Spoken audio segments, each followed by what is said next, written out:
Everyone, welcome back to my small engine repair channel. In today's video, I'm going to be showing you guys how to replace the carburetor on your newer style Briggs & Stratton engine. So I got a new carburetor here, and I got some other parts, including an air filter, a fuel shut-off valve, and some gaskets. So the first step to replace the carburetor is you're going to want to remove the air filter and the air filter cover. And then you're going to want to remove the 3 bolts holding this on. So there's 2 silver ones and 1 black one. And the silver ones are a T20, and the black one is a 5/16. Oh, and sorry guys, I forgot one. It's at the front, and it's the 5/16. Okay, so once you've removed all of the 4 bolts, this cover should pop right off. And there's going to be a hose in behind it, which I'll show you in a second. Okay, so this is what the cover looks like when it pops off, and here is the carburetor, and the evap hose is hard to see, but it's right here as well. Okay, so after the cover has been removed, you can just give a full or a firm pull, and the carburetor should pop right off. Okay guys, so I've actually gone a step, I've actually done an extra step and removed the top cover so it's easier to film and easier to see. So now you're going to want to remove the linkage from the carburetor, and to do that it's easier if you remove the top cover like I already did and remove the gas tank. It just slides out of these 2 tabs right here. Okay, so now that I've removed the linkage from the carburetor, I'm going to remove the fuel line, and we're going to start cleaning up everything and install the new carburetor. Okay, so to remove the fuel line, all you have to do is get this little clip here and clamp your pliers onto it and slide it back. And it's good to have little to no gas in the fuel tank, because when you remove the fuel line from the carburetor, some gas might come out of the fuel tank. Okay, so here's the old carburetor, and there's still fuel in it, so I'm just going to pour it onto this rag here, and the rag will soak it all up.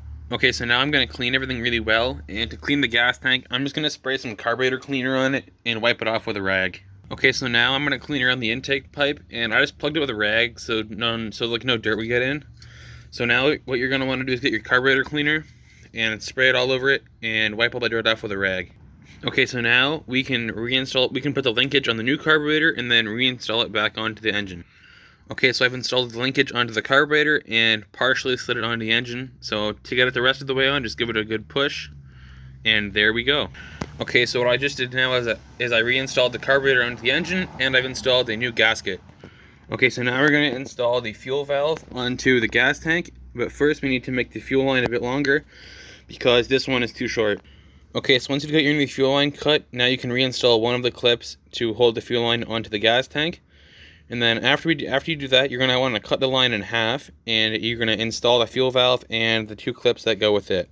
Okay, so here's my fuel line configuration with the valve. So I have the gas tank, I have a short section of line, I have the valve, then I have the other short section of line, and then it attaches to the carburetor. Okay, so I've got the fuel line reinstalled. Now I'm going to clean up the air box and install the new gaskets.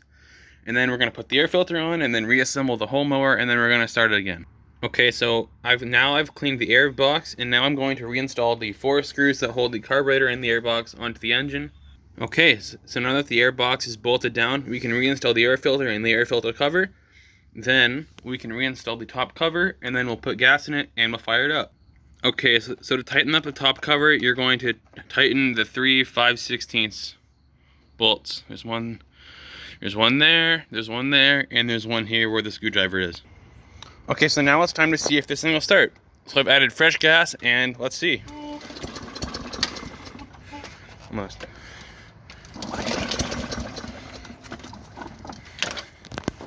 Here, sorry, this is kind of hard to pull with one hand.